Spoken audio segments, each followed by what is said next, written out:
4058 ADAM connection. 4058 ADAM connection చేయాలంటే first ఎస్ఎంపిఎస్కి power supply చేయాలి. ఎస్ఎంపిఎస్కి power supply line, neutral, earthing first ఈ 3 కనెక్షన్ చేయాలి. Face, neutral, earthing.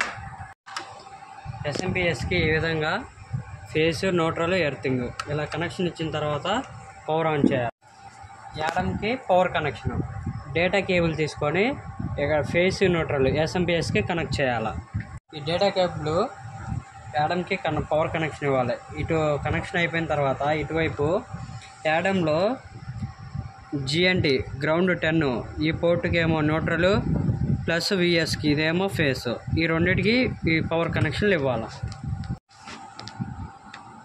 ఇలాంటి ఒక చిన్న వైర్ ఒకటి తీసుకొని యాడమ్లో గ్రౌండ్ పోర్ట్ నుంచి ఐఎన్ఐటి పోర్ట్కి ఇలా కనెక్షన్ ఇవ్వాలి. ఈ విధంగా కనెక్షన్ ఇవ్వాలి. ఇలా పవర్ కనెక్షన్ ఇచ్చిన తర్వాత ఇంకొక డేటా కేబుల్ తీసుకోవాలి. దీంట్లో ఫేస్, న్యూట్రల్, గ్రౌండ్, ఎర్తింగ్ ఈ 3 కేబుల్స్ ఉన్నాయి కదా. ఈ 3 కేబుల్స్ ఉన్నాయి కదా. ఈ న్యూట్రల్ కేబుల్ 4052 యాడమ్లో జీ డేటా మైనస్, దాంట్లో ఈ న్యూట్రల్ కేబుల్ ఇలా పెట్టాలి. ఈ phase cable Y data plus ఈ పోర్ట్లో కనెక్ట్ చేయాలి. ఈ green colour cable INIT port ఉంది కదా, దీంట్లో ఇలా కనెక్ట్ చేయాలి. ఇలా అదర్ ఎండ్ తీసుకెళ్ళి మోక్సా కన్వర్టర్లో కనెక్షన్ చేయాలి. ఇటు యాడము ఈ విధంగా కనెక్షన్ ఇవ్వాలి. ఈ విధంగా మోక్సా కన్వర్టర్కి కనెక్షన్లు ఇవ్వాలి.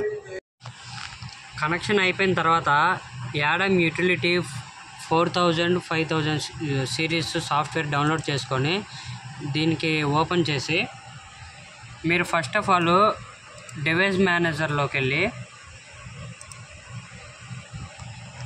కాంపోర్ట్ని చెక్ చేసుకోవాలి.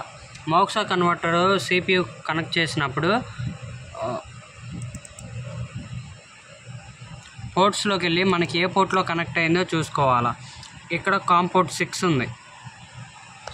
ఈ కాంపోర్ట్ 6ని ఇలా చేసిన తర్వాత మనకి 9600 బీపీఎస్ ఇది ఎలాగే ఉంచాలా, డేటా బిట్స్ ఇది ఎలాగే ఉంచాలా. టైంతో మనకు అవసరం లేదు. అడ్వాన్స్డ్ కొడితే మీకు ఇక్కడ ఒక పేజీ అవుతుంది. దాంట్లో మీరు డెసిమల్ నెంబర్ 2 పెట్టేసి ఇలా సెర్చ్ కొట్టాలా. ఈ కాంపోర్ట్ 6ని ఇలా చేసిన తర్వాత మనకి 9600 బీపీఎస్ ఇది ఎలాగే ఉంచాలా, డేటా బిట్స్ ఇది ఎలాగే ఉంచాలా. టైంతో మనకు అవసరం లేదు. అడ్వాన్స్డ్ కొడితే మీకు ఇక్కడ ఒక పేజీ అవుతుంది. దాంట్లో మీరు డెసిమల్ నెంబర్ 2 పెట్టేసి ఇలా సెర్చ్ కొట్టాలా. ఇలా సెర్చ్ కొట్టిన తర్వాత 4052 యాడమ్ ఇక్కడ షో అవుతుంది. దాని మీద ఇలా క్లిక్ చేసిన తర్వాత ఇక్కడ సెర్చ్ ఉంటుంది. ఇలా సెర్చ్ కొట్టి ఇక్కడ 0 పెట్టేసి ఓకే కొడితే మీకు ఇలా స్కాన్ అవుతుంది అన్నమాట. ఇలా స్కాన్ అయినప్పుడు ఆటోమేటిక్గా యాడమ్ కాన్ఫిగరేషన్ అయిపోతుంది.